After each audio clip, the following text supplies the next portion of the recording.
మీ వ్యాపార ప్రకటనల కోసం ఈ నంబర్‌ను సంప్రదించండి. సో, ఇటువైపు చూసుకుంటే అంటే జన సైనికులు ఏ విధంగా అంటే పవన్ కళ్యాణ్ అభిమానులు గానివ్వండి, జన సైనికులు గానివ్వండి, అంటే మొన్నటి వరకు కూడా తమ అధినాయకుడు సీఎం అయిపోతున్నారు అని చెప్పేసి ఆలోచనలో ఉన్నారు. ఇప్పుడు సడెన్‌గా చంద్రబాబు గారు 24 సీట్లు ఇవ్వడంతో కొద్దిగా షాక్ గురయ్యారు. మరి ఇదేమన్నా నెగెటివ్‌గా ఎలక్షన్‌లో ప్రభావం చూపించే అవకాశం ఉందంటారా? ఒకటి పవన్ కళ్యాణ్ గారు తీసుకున్న నిర్ణయాన్ని నిజమైన జన సైనికులు తప్పకుండా శిరసావహిస్తారు. ఎందుకంటే పవన్ కళ్యాణ్ గారు 10 ఏళ్లుగా పార్టీని నడుపుతూ ఉన్నారు. ఆయనకి తెలుసు ఏ నిర్ణయం ఎక్కడ తీసుకోవాలి, ఏ విధంగా ముందుకెళ్లాలని. ఆయన తీసుకున్న నిర్ణయాన్ని నిజమైన జన సైనికులు స్వాగతిస్తూ ఉన్నారు. ప్రతి ఒక్కరు గౌరవిస్తూ ఉన్నారు. ఈ రోజు కొంతమంది వైఎస్ఆర్సీపీ రూపంలో వాళ్ళు జనసేన కోవట్లుగా వ్యవహరించి ఈ విధంగా చేస్తూ ఉన్నారు. ఎందుకంటే ఈ విధంగా ఒక జగన్ అనే వ్యక్తి ఒక క్షుద్ర రాజకీయానికి ఈ టైప్ ఆఫ్ నీచ రాజకీయాలకు తెరదీసి ఇలాంటి ఆరోపణలు చేపిస్తున్నాడు తప్పితే నిజమైన జన సైనికులు పవన్ కళ్యాణ్ గారిని గౌరవిస్తారు. పవన్ కళ్యాణ్ గారు ఇచ్చిన మాట ఆయన ఎందుకు ఇచ్చుంటాడు? రాష్ట్ర ప్రయోజనాల కోసమే కదా. ఇప్పుడు చంద్రబాబు నాయుడు గారైనా పొత్తిందుకు పెట్టుకున్నారు, రాష్ట్ర ప్రయోజనాల కోసమే కదా. వీళ్ళిద్దరు రాష్ట్ర ప్రయోజనాల కోసం వీళ్ళిద్దరు కష్టపడుతున్నారు. వీళ్ళిద్దరు ఏం చెప్తే దాని విధంగా మనం వెళ్ళాలి. మనదేంటంటే ఈ కూటమిని గెలిపించుకోవాలి. గెలిపించుకున్న తర్వాత ముఖ్యమంత్రి అనేది ఎవరనేది ఆ రెండు పార్టీలు లెజిస్లేటివ్ పార్టీ అంటే గెలిచిన శాసనసభ్యులందరూ ఎన్నుకుంటారు. ఆ రోజు ఎవరనేది వాళ్ళు నిర్ణయించుకుంటారు. మధ్యలో కొంతమంది అసత్య ఆరోపణలు, అసత్య కథనాలన్నీ పక్కన పెట్టేసి ఫస్ట్ మనం ఈ విజయం సాధించాలి. విజయం సాధించిన తర్వాత ముఖ్యమంత్రి ఎవరనేది అప్పుడు గెలిచిన శాసనసభ్యులు ఎన్నుకుంటారు. ఆ శాసనసభ్యుల కోరిక మేరకు ఎవరైతే ఉంటారో రాష్ట్రాన్ని ఎవరైతే అభివృద్ధి చేయగలుగుతారో, ఎవరికి అనుభవం ఉంది అనే దృష్ట్యా ముఖ్యమంత్రి పదవి ఖచ్చితంగా చంద్రబాబు నాయుడు గారు, పవన్ కళ్యాణ్ గారు నిర్ణయించుకొని వాళ్ళు ఏ చెప్పినా రెండు పార్టీల కార్యకర్తలు శిరసా వహించాలి. ఇటు చూస్తే ఈ లిస్టు ప్రకటించగానే వైసీపీ నేతలంతా కూడా మీడియా ముందుకు వచ్చేసి మెయిన్‌గా పవన్ కళ్యాణ్ గారిని అయితే టార్గెట్ చేశారు. అంటే ఆయన రెచ్చగొట్టే ప్రయత్నమే చేశారు. పావలకు కూడా పవన్ కళ్యాణ్ గారు పనికిరారు అని చెప్పేసి చంద్రబాబు గారు చెప్పేశారు. పవన్ కళ్యాణ్‌కి అంత సీన్ లేదు అని చెప్పడం. ఈ విధంగా పవన్ కళ్యాణ్‌గా మెయిన్‌గా రెచ్చగొట్టే ప్రయత్నం అయితే చేశారు. మీరేం చెప్తారు మరి? ఒకటి వాళ్ళకి భయం పుట్టుకునింది. వాళ్ళకి ఓటమి తాలూకా భయం కళ్ళ ముందు కనిపిస్తోంది. తెలుగుదేశం పార్టీ, జనసేన అభ్యర్థుల్ని ఒకేసారి 100 మంది అభ్యర్థుల్ని ప్రకటించడంతో వాళ్ళకి మైండ్ బ్లాక్ అయింది. చంద్రబాబు నాయుడు గారు లాస్ట్ మినిట్ వరకు ఎమ్మెల్యే టికెట్లు కన్ఫర్మ్ చేయరు కదా ప్రతిసారి. ఈసారి ఏంటి ఇంకా ఎలక్షన్ కోడ్ రాకముందే 100 టికెట్లు అనౌన్స్ చేశాడు ఏంటి అనే ఉద్దేశంతో వాళ్ళు షాక్ అయిపోయారు. ఇంకేమంటే వాళ్ళకు ఓడిపోతున్నామని భయం. ఇంకెట్టయినా కానీ పొత్తుని చెడగొట్టాలి, పవన్ కళ్యాణ్ ఫ్యాన్స్ని రెచ్చగొట్టాలి, తెలుగుదేశం వాళ్ళు రెచ్చగొట్టాలనే ఉద్దేశంతో ఈ విధంగా డైరెక్ట్గా వచ్చి ఈ విధంగా మాట్లాడుతూ ఉన్నారు. అంటే దిగజారిపోయి, ఎందుకంటే వాళ్ళు ఓడిపోతున్నారు కాబట్టి ఈ విధంగా మాట్లాడుతున్నారు. నిజంగా రేపు తెలుగుదేశం, జనసేన అనేది ప్రభుత్వం ఏర్పాటు చేయబోతూ ఉంది. ఆ ప్రభుత్వంలో ప్రజలకు మంచి చేయబోతుందని నేను తెలియజేసుకుంటూ ఉన్నాను. ఈ రోజు వీళ్ళకి భయం, ఓటమి భయం తాలకే. ఈ రోజు ఎవరు మాట్లాడుతున్నా వాళ్ళ ఒక ఫ్రస్ట్రేషన్ కనిపిస్తుంది. వాళ్ళు ఏదో తెలియని భయభ్రాంతులకు గురవుతున్నారు. ఏం చేయాలో అర్థం కావటం లేదు వాళ్ళకి. ఎట్లా అని వాళ్ళు భయపడుతూ బతుకుతూ ఉన్నారు ప్రతి క్షణం. ఎందుకంటే వాళ్ళు ఇన్ని రోజులు ప్రజలకు మంచి చేస్తుంటే వాళ్ళు భయపడాల్సిన అవసరం లేదు. ఇన్ని రోజులు ప్రజలకు న్యాయం చేయకపోగా అబద్ధపు మాటలు, రౌడీజం, గూండాయిజం చేయడంతో ప్రజలందరూ ఈరోజు చైతన్యవంతులు అవుతూ ఉన్నారు. ఈ చైతన్యమై రేపు ఓటు అనే వజ్రాయుధంతో వాళ్ళు తెలుగుదేశం, జనసేన కూటమికి ఓటేస్తే ఈ పార్టీకి ఎవరికి వైఎస్ఆర్సీపీకి పునాదులతో సహా కదిలిపోతాయి. అందుకని ఆ భయంతో వీళ్ళు ఈ రోజు ఈ విధంగా బయటకు వచ్చేట్టయినా వీళ్ళని రెచ్చగొట్టాలి, ఓట్ ట్రాన్స్ఫర్ అనేది జరగకుండా ఆపాలనే దురుద్దేశంతో ఈ విధంగా చేస్తూ ఉన్నారు. ఇటు టీడీపీ, జనసేన కూడా కొద్దిగా తిరుగుబాటు స్టార్ట్ అయిందండి. తమ అభ్యర్థులకు కొంతమందికి సీట్లు రానందు వలన ధర్నాలు చేయడం, నిరాహార దీక్షలు చేయడం ఇవన్నీ కూడా చూస్తున్నాం. మరి వీటిని ఎలా హ్యాండిల్ చేస్తారు టీడీపీ, జనసేన? ఇప్పుడు తెలుగుదేశం పార్టీలో టికెట్లు రాని ప్రతి ఒక్క వ్యక్తితో చంద్రబాబు నాయుడు గారు 1 to 1 మాట్లాడుతూ ఉన్నాడు.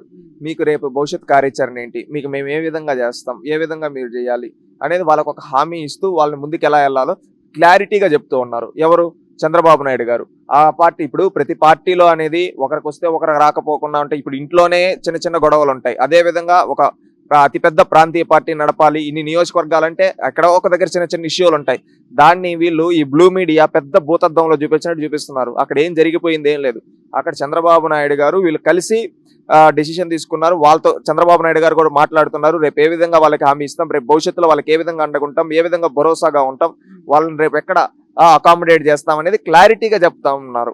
ఆ విధంగా ఆ పార్టీ కార్యకర్తలు ఇవన్నీ చిన్న చిన్నవే. కానీ వైఎస్ఆర్సీపీలో చూస్తే మీరు ఎక్కడ నేను ఎమ్మెల్యే టికెట్ని ఏమోనని జగన్ చెప్పేస్తే వాళ్ళు ఆ పార్టీని షిఫ్ట్ అయిపోతూ ఉన్నారు. అంటే ఇక్కడ అర్థం చేసుకోండి, తెలుగుదేశం పార్టీలో చిన్న చిన్న అలకలు అంతే. అవి ఈ రోజు ఉంటాయి, రేపు పోతాయి. కానీ వైఎస్ఆర్సీపీలో ఎమ్మెల్యే టికెట్ అంటే వాళ్ళ పార్టీ జంప్ అయిపోయి ఆ పార్టీని ఓడించడానికి పనిచేస్తూ ఉన్నారు. అంటే ఇక్కడ వైఎస్ఆర్సీపీ ఓడిపోతుందని వాళ్ళకి అర్థమైపోయింది. ఎందుకంటే ఇప్పుడు తెలుగుదేశం పార్టీలో దీక్షలు చేస్తున్నారు ఎమ్మెల్యే టికెట్ ఇవ్వకపోతే. వైఎస్ఆర్సీపీలో ఎమ్మెల్యే టికెట్ ఇవ్వకపోతే వాళ్ళ పార్టీ మారిపోతున్నారు. అంటే ఇక్కడ రీజన్ చూడండి. తెలుగుదేశం పార్టీ రేపు అధికారంలోకి రాబోతూ ఉంది కాబట్టి దాంట్లో మాకు ఎమ్మెల్యేకి ఇస్తే మేము గెలుస్తామన్న నమ్మకంతో వాళ్ళు ఆ పార్టీలోనే ఉండి ఆ అధినాయకుడిని విన్నవించుకుంటూ ఉన్నారు. కానీ వైసీపీలో ఎలా ఉంది, వాళ్ళు టికెట్ ఇవ్వనంటే పార్టీ జంప్ అయిపోతున్నారంటే ఓడిపోయే పార్టీ ఏదో ఎమ్మెల్యే టికెట్ ఇస్తే పేరన్నా ఉంటుంది ఇన్ఛార్జిగా అన్నట్టు ఇంక ఇవ్వలేదు, ఓడిపోయే పార్టీలో మనం ఎందుకు ఉన్నామని చెప్పి వాళ్ళు జంప్ అయిపోతూ ఉన్నారు. ఇది తెలుగుదేశం వైఎస్ఆర్సీపీ మధ్య క్యాండిడేట్స్ అనౌన్స్మెంట్ లో వచ్చే చిన్న చిన్న తప్పు ఇది జరిగింది. తెలుగుదేశం గెలవబోతూ ఉంది కాబట్టి అక్కడ ఆ పార్టీ వాళ్ళు చంద్రబాబు నాయుడు గారిని విన్నవించుకుంటూ ఉన్నారు. ఇక్కడ వైఎస్ఆర్సీపీ ఓడిపోతూ ఉంది కాబట్టి అక్కడ ఎమ్మెల్యే టికెట్ అంటే వాళ్ళు నెక్స్ట్ మినిట్ జంప్ అయిపోతూ ఉన్నారు. ఆ పార్టీని ఇంకా మా ఓడిపోయే పార్టీని మనమే ఓడించామని ఎస్టాబ్లిష్ చేసుకున్నామని వాళ్ళు కష్టపడుతూ ఉన్నారు. ఈ విధంగా ఇక ఇటు టీడీపీ జనసేన పొత్తులో మరి బీజేపీ కలుస్తుంది అంటారా? ఒకటి ఆ రోజు పవన్ కళ్యాణ్ గారు అదే విధంగా చంద్రబాబు నాయుడు గారు క్లారిటీగా చెప్పడం జరిగింది. బీజేపీ అనేది జాతీయ పార్టీ, దానికంటూ ఆ పార్టీకంటూ ప్రొసీజర్ ఉంటుంది. ఇప్పుడు లోక్సభ ఎన్నికలు దేశం మొత్తం మీద జరుగుతూ ఉన్నాయి. ఇప్పుడు దేశం మొత్తం మీద లోక్సభ ఎన్నికలు జరిగేప్పుడు జాతీయ పార్టీ దేశం మొత్తం మీద ఫోకస్ చేయాలి. ఆంధ్రప్రదేశ్ రాష్ట్రంలో వాళ్ళ పార్టీకి ఉండే ఓటింగ్ పర్సెంటేజ్ ఎంత, ఇప్పుడు ఏ పార్టీతో వెళ్తే వాళ్ళకి మేలు జరుగుతుంది అనేది వాళ్ళు చూసుకో. ఎందుకంటే ఒక రాష్ట్రంలో వాళ్ళ శాసనసభ్యులు ప్రాతినిధ్యం వహిస్తా అంటారంటే ఆ పార్టీ ఎందుకు ఒప్పుకోదు. లాస్ట్ టైం 2019లో పోటీ చేశారు సింగిల్ గా, ఎన్ని సీట్లు వచ్చే వాళ్ళకి, ఒక ఎంపీ రాలా, ఒక ఎమ్మెల్యే రాలా. అదే విధంగా గతంలో 2014 తెలుగుదేశం పార్టీతో ఉండేటప్పుడు వచ్చి ఇప్పుడు కూడా వాళ్ళు పొత్తుకొస్తే ఏంటంటే వాళ్ళకి శాసనసభలో ప్రాతినిధ్యం ఉంటుంది, అదే విధంగా పార్లమెంట్కి ఈ రాష్ట్రం నుంచి ప్రాతినిధ్యం ఉంటుంది, దానివల్ల వాళ్ళకి సీట్లు పెరుగుతాయి, వాళ్ళ కూటమి ఇంకా బలపడుతుంది అనే ఉద్దేశంతో ఆలోచించి వాళ్ళు ఏ నిర్ణయం తీసుకుంటారో చూడాలి. అది ఆ పార్టీ యొక్క బీజేపీ యొక్క జాతీయ అధ్యక్షులు, రాష్ట్ర అధ్యక్షులు, అదే విధంగా వాళ్ళకి ప్రతి రాష్ట్రానికి ఒక ఇన్ఛార్జీలు ఉంటారు. ఆ ఇన్ఛార్జీలు వీళ్ళంతా కలిసి ఏ డెసిషన్ తీసుకుంటారు, ఏ కూటమితో వెళ్తే బాగుంటుంది, లేదంటే న్యూట్రల్ గా సింగిల్ గా పోటీ చేయాలా ఏంటనేది వాళ్ళ డెసిషన్ తీసుకుంటారు. ఎందుకంటే ఈరోజు జాతీయ పార్టీల్లో ఏ ఒక్కరో ఇద్దరో చేస్తే నిర్ణయం పైన ఆధారపడి ఉండదు. దానికంటూ ఒక కార్యవర్గం ఉంటుంది. ఆ కార్యవర్గం నిర్ణయం తీసుకోవాలి, రాష్ట్ర కార్యవర్గం దాన్ని ఆమోదించాలి, అదేవిధంగా కేంద్ర కార్యవర్గం ఆమోదించి అక్కడ జాతీయ అధ్యక్షులు, రాష్ట్ర అధ్యక్షులు, అదేవిధంగా ఆ పార్టీలో మెయిన్ కమిటీ వాళ్ళంతా వర్కింగ్ కమిటీ వీళ్ళంతా కలిసి డెసిషన్ తీసుకున్న తర్వాత పొత్తు అనౌన్స్ చేస్తారు. తెలుగుదేశం జనసేన అనేది ప్రాంతీయ పార్టీలు, అదేవిధంగా అంటే ఆంధ్రప్రదేశ్ వరకు వీళ్ళిద్దరు చంద్రబాబు నాయుడు గారు, పవన్ కళ్యాణ్ గారు వీళ్ళిద్దరి పైన ఆధారపడి ఉంటుంది. వీళ్ళిద్దరు కలిసి డెసిషన్ తీసుకున్నారు, పొత్తు కన్ఫర్మ్ అయిపోయింది. కానీ అక్కడ బీజేపీలో ఏంటంటే సమ్ ప్రొసీజర్ ఉంటుంది. అది రాష్ట్ర అధ్యక్షులు ఒప్పుకోవాలి, జాతీయ అధ్యక్షులు ఒప్పుకోవాలి, జాతీయ ప్రధాన కార్యదర్శి ఉంటారు, ప్రధాని, అదేవిధంగా హోమ్ మినిస్టర్, ఈ విధంగా ఎంతో మంది ఉంటారు. వీళ్ళందరితో చర్చలు జరిగిన తర్వాత వీళ్ళంతా ఒక డెసిషన్కి వచ్చిన తర్వాత అనౌన్స్ చేస్తారని. అందుకే కదా మేము ఎన్ని టికెట్లు ఇస్తాము, మేము ఇప్పుడు ఉన్నాం, మేమిద్దరం కలిసి వెళ్తాం, వాళ్ళు వచ్చినా మేము స్వాగతిస్తామని చంద్రబాబు నాయుడు గారు చెప్పకనే చెప్పారు. అది ఆ పార్టీ పైన ఆధారపడి ఉంటుంది.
మీ వ్యాపార ప్రకటనల కోసం ఈ నంబర్ను సంప్రదించండి.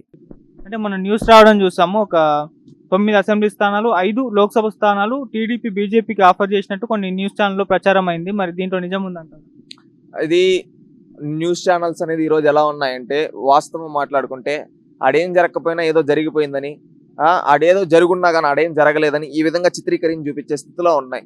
ఈ రోజు సీట్ల అనౌన్స్మెంట్ అనేది చెప్తే ఎవరు చెప్పాలి?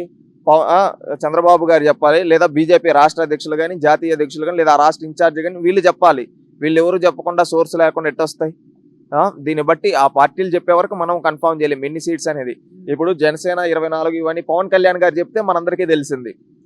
అదే విధంగా ఆ పార్టీకి ఎన్ని సీట్లు అనేది ఆ పార్టీ వాళ్ళు చెప్పాలి, లేదా ఈ పార్టీ వాళ్ళు మేము ఇన్ని ఇట్లా కంటెస్ట్ చేస్తున్నాం ఇవంటే ఆ మిగిలినట్టు వాళ్ళకని అర్థం, ఆ విధంగా అర్థం చేసుకోవాలి అంతే. ఇక కుప్పంలో మొన్న సభ నిర్వహించారు జగన్మోహన్ రెడ్డి గారు.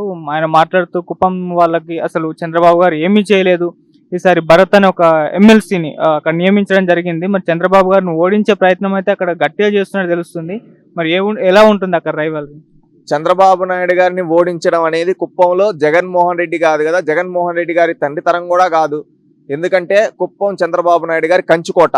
కుప్పం ఏదన్నా అభివృద్ధి చెందిందంటే అది చంద్రబాబు నాయుడు గారి హయాంలో అభివృద్ధి చెందింది. ఒకప్పుడు 1989కు ముందు చంద్రబాబు నాయుడు గారు శాసనసభ్యుడు కాకముందు కుప్పంలో గుడిసిల్లులు ఉండేటివి, రోడ్లు ఉండేటివి కాదు, నీటి సమస్య ఉండేది. ఈ విధంగా అనేక సమస్యలుంటే చంద్రబాబు నాయుడు గారు 1989లో శాసనసభ్యుడైన నాటి నుండి అభివృద్ధికి బాటలు వేశాడు. 1989 నుంచి అక్కడ ఫస్ట్ ఏం చేయాలి, ఇక్కడ వాళ్ళకి ఏ విధంగా ఉపాధి ఉద్యోగ అవకాశాలు కల్పించాలనే ఉద్దేశంతో చంద్రబాబు నాయుడు గారు ఆ రోజు బస్ స్టాండ్లు కట్టియడం కావచ్చు, రైల్వే స్టేషన్. ఈ రోజు మీరు చూస్తే Bengaluru to Chennai middle point Kuppam ఉంటుంది. ఈ రోజు బెంగళూరు నుంచి వచ్చేది చెన్నై మధ్య ఏదైనా ట్రైన్ అక్కడ కుప్పంలో ఆగుతుంది. అదే విధంగా ఇక్కడ యువత, కుప్పంలో యువత ఇటు బెంగళూరుకి ఇటు చెన్నైకి ఏదైనా పనులకు పోవాలన్నా కానీ తెల్లారితే సాయంత్రం వచ్చే విధంగా రైల్వే ట్రాన్స్పోర్ట్ ఫెసిలిటీ ఉంది. అదే విధంగా ఈ రైల్వే ట్రాన్స్పోర్ట్ ఫెసిలిటీనే కాకుండా అక్కడ బస్ కావచ్చు, ఎయిర్వేస్ కావచ్చు, ఇవన్నీ చంద్రబాబు నాయుడు గారు డెవలప్ చేయాలనుకున్నారు. అదేవిధంగా అక్కడ పండించే పంటలు, ఉద్యానవన పంటలు, పూలు, ఇవి ఇంటర్నేషనల్ లెవెల్లో ఎక్స్పోర్ట్ అవుతాయి. ఏ విధంగా అంటే ఈ పూలు అవన్నీ న్యూ ఇయర్కి, జనవరి క్రిస్మస్కి, వీటికన్నిటికీ ఇక్కడి నుంచి ఎక్స్పోర్ట్ అవుతాయి. అంటే ఈ విధంగా చంద్రబాబు నాయుడు గారు చేశారు. ఈ విధంగా కుప్పాన్ని అభివృద్ధి చేశారు, అక్కడ నీళ్లు తీసుకొని వచ్చారు, చెక్ డ్యాములు కట్టించారు, ఇవన్నీ డెవలప్ చేశారు. ప్రాజెక్టులు ఆంధ్రీ నీవార్ నీళ్లు శ్రీశైలం నుంచి ఇక్కడ కుప్పంకి తీసుకొని రావడానికి దాదాపుగా కొన్ని 100 కిలోమీటర్ల పనులు చంద్రబాబు నాయుడు గారు చేశారు. ఈ రోజు వచ్చి జగన్మోహన్ రెడ్డి వచ్చి అదేదో షో చేసి ఒక మీటింగ్ పెట్టేస్తే ఏదో గెలిచేస్తారనుకుంటే అది వాళ్ళ యొక్క పిచ్చితనం అవుతుంది. ఎందుకంటే చంద్రబాబు నాయుడు గారు కుప్పం ప్రజలు నమ్మారు. చంద్రబాబు నాయుడు గారు బతుకున్న రోజుల కుప్పంలో చంద్రబాబు నాయుడు గారే శాసనసభ్యుడు. ఆయన మళ్ళీ ఈసారి 1,00,000 ఓట్ల మెజారిటీతో తప్పకుండా గెలవబోతూ ఉన్నాడు. ఇక ఇటు టీడీపీలో మహాసేన రాజేష్ గారు అండ్ కొలికపూడి శ్రీనివాసరావు గారు ఇద్దరికి టికెట్ ఇవ్వడం పైన కొంత వ్యతిరేకత రావడం చూస్తున్నాం. అంటే గతంలో వీళ్ళు చేసిన కాంట్రవర్షియల్ కామెంట్స్ ఏవైతే ఉన్నాయో వాటిని దృష్టిలో ఉంచుకొని విమర్శలు అయితే, ఈ వ్యతిరేకత అయితే చూపిస్తున్నారు. మరి ఎలా ఉంటుంది అంటారు? ఒకటి, ప్రతి ఒక్కరి పైన చిన్న చిన్న వ్యతిరేకతలు అనేది కామన్. ఎందుకంటే ఒకరికి ఇచ్చినప్పుడు వేరే వాళ్ళకి నచ్చకపోవచ్చు. అలాంటి వాళ్ళు ఏమంటే అవి పెద్దగా పట్టించుకోవాల్సిన అవసరం లేదు. మనం తప్పకుండా రేపు భవిష్యత్తులో వీళ్ళిద్దరూ ఒక మంచి నాయకులుగా తయారవుతారు. తెలుగుదేశం పార్టీ ఎప్పుడు సామాన్యుల్ని రాజకీయాల్లో పైకి తీసుకొని వచ్చిన పార్టీ తెలుగుదేశం పార్టీ. ఒకప్పుడు ప్రతిభా భారతి గారు కావచ్చు, అదేవిధంగా జిఎంసి బాలయోగ్ గారు కావచ్చు, ఈ విధంగా చెప్పుకుంటూ పోతే ఎంతో మంది పెద్ద పెద్ద నాయకుల్ని తయారు చేసిన తెలుగుదేశం పార్టీ బడుగు బలహీన వర్గాల నుంచి. ఈ రోజు చంద్రబాబు నాయుడు గారు కొలికపూడి గారికి కావచ్చు, మహాసేన రాజేష్ అనే వ్యక్తికి కూడా అదే విధంగా ఇచ్చారు. ఇంకా మిగతా పార్టీల్లో ఏంటంటే క్యాష్ చూస్తారు, తెలుగుదేశం పార్టీలో క్యారెక్టర్ చూస్తారు, అదేవిధంగా క్యాలిబర్ చూస్తారు. క్యాలిబర్ చూసి సీట్లు ఇచ్చారు వాళ్ళకి, అంతేగాని ఇంకేదో చూసో కాదు. వాళ్ళకి ఏం పెద్ద రాజకీయ చరిత్ర కూడా లేదు. సామాన్యుల్ని ఒక అనితర శక్తులుగా తెలుగుదేశం పార్టీ ఒకప్పుడు తయారు చేసింది, మళ్ళీ ఈరోజు తయారు చేస్తూ ఉంది. ఇక్కడ మీరు మహాసేన రాజేష్, కొలికపూడి మాత్రమే కాదు, ఇలాంటి వాళ్ళు ఎంతో మంది. ఈ రోజు చూసుకుంటే లిస్ట్ అనౌన్స్ చేసిన 99 మందిలో దాదాపుగా 60 మందికి పైగా గ్రాడ్యుయేట్స్ ఉన్నారు, 30 మందికి పైగా పోస్ట్ గ్రాడ్యుయేట్స్, ఐఏఎస్, అదేవిధంగా ఎంబీబీఎస్ చేసిన వాళ్ళు, పిహెచ్డి చేసిన వాళ్ళు, ఈ విధంగా ఉన్నారు. అది తెలుగుదేశం పార్టీ. చదువుకున్న ఉన్నత విద్యావంతుల్ని రాజకీయాల్లోకి తీసుకొని వచ్చి వాళ్ళని ప్రోత్సహించి వాళ్ళని ఒక మంచి నాయకులుగా తయారు చేసి వాళ్ళచే శాసనాలు నిర్మించి రాష్ట్ర ప్రజలకి ఒక మంచి నాయకత్వాన్ని అందియాలనే ఉద్దేశంతో తెలుగుదేశం పార్టీ ఈరోజు ఇలాంటి విద్యావంతుల్ని ఎమ్మెల్యే క్యాండిడేట్లుగా అనౌన్స్ చేసింది. అదే వైఎస్ఆర్సీపీలో చూస్తే రెడ్ శాండ్లర్ స్మగ్లర్, ఒకడేమో ఇసుక మాఫియా చేసేవాడు, ఒకడేమో లిక్కర్ మాఫియా చేసేవాడు, ఈ విధంగా రౌడీ బ్యాక్గ్రౌండ్ ఉండేవాడు, హత్యలు చేసిన వాళ్ళు, ఇలాంటి రౌడీలకి క్రిమినల్కి వైఎస్ఆర్సీపీలో టికెట్లు ఇస్తూ ఉంటే తెలుగుదేశం పార్టీ ఉన్నత విద్యావంతుల్ని రాజకీయాల్లోకి తీసుకొని వచ్చి వాళ్ళని ప్రోత్సహించింది. అది తెలుగుదేశం పార్టీకి వైఎస్ఆర్సీపీకి ఉన్న తేడా. ఇప్పుడు ప్రకటించిన ఈ 99 స్థానాలు చూసుకుంటే దాదాపు ఎన్ని స్థానాల వరకు టీడీపీ బలంగా ఉంది, గెలిచే అవకాశాలు కనిపిస్తున్నాయి అంటారు? ఎంత శాతం అంటారు? ఒకటి, ఈ 99లో తెలుగుదేశం పార్టీ జనసేన కూటమి ఉమ్మడిగా కార్యాచరణ చేసి అభ్యర్థులను ప్రకటించారు. దీన్ని బట్టి ఏమర్థమవుతోంది మీకు? మీరు ఒకటి ఇక్కడ గమనిస్తే ఆంధ్రప్రదేశ్ లో మెజారిటీ మార్క్ 81, 82 ప్రభుత్వం ఏర్పాటు చేయాలంటే ఇక్కడ చంద్రబాబు నాయుడు గారు మార్క్ కంటే ఇంకా ఒక 10 సీట్లు ఎక్కువ అనౌన్స్ చేశారంటే దీన్ని బట్టి ఏమర్థమవుతోంది? గెలుపు గుర్రాలనే అనౌన్స్ చేశారు. ఇదేదో చంద్రబాబు నాయుడు గారు ఏకాభిప్రాయమో లేకపోతే ఇంకొక వ్యక్తిపై ఏకాభిప్రాయమో కాదు. ఇది దాదాపుగా 1 కోటి మందికి పైగా సలహాలు తీసుకొని 1 కోటి మందికి పైగా ఐవీఆర్ఎస్ కాల్స్ ద్వారా వేరియస్ సర్వేస్ ద్వారా సర్వేలు చేసి ఈ రోజు అభ్యర్థుల్ని ప్రకటించడం జరిగింది. చంద్రబాబు నాయుడు గారు, పవన్ కళ్యాణ్ గారు ఏకాభిప్రాయం మీద తీసుకోంటే అది వాళ్ళ యొక్క వ్యక్తిగతం అనుకోవచ్చు, కానీ ఆ విధంగా చేయాల. 1 కోటి మందికి పైగా ప్రజల వాళ్ళ తీసుకొని వీళ్ళు అనౌన్స్ చేయడం జరిగింది. అంటే ఇక్కడ ఆంధ్రప్రదేశ్ రాష్ట్రంలో దాదాపు 3.5 కోట్లు 4 కోట్లు ఓట్లు ఉన్నాయి. అంటే ఇక్కడ 1 కోటి మంది శాంపుల్స్ తీసుకున్నారంటే ఇక్కడే అర్థమవుతూ ఉంది కదా తెలుగుదేశం పార్టీలో ఇచ్చిన ప్రతి సీటు గెలవబోతూ ఉందని తెలుగుదేశం పార్టీ జనసేన కూటమి. ఈ గెలుపు అనేది తప్పకుండా రేపటి ఘన విజయానికి ముందుగానే ఒక శుభ సూచకంగా భావించాలి. ఎందుకంటే 99 మందికి అనౌన్స్ చేశారంటే రేపు ఈ 99 100% గెలవచ్చేమో. ఎందుకంటే ఇది ఒక డెసిషన్ మీద కాదు, ప్రజల అభిప్రాయం మేరకు ఎమ్మెల్యే టికెట్లు అనౌన్స్ చేశారు. కాబట్టి ఆ ప్రజలందరూ ఈ రోజు మాకు ఈ నాయకుడు కావాలన్నప్పుడు వాళ్ళు గెలిపిస్తారంటేనే కదా ఆ నాయకుడిని కోరుతారు. ఇప్పుడు అతన్ని తీసుకొని ఇప్పుడు ఖచ్చితంగా అతనికే ఇస్తారని నేను.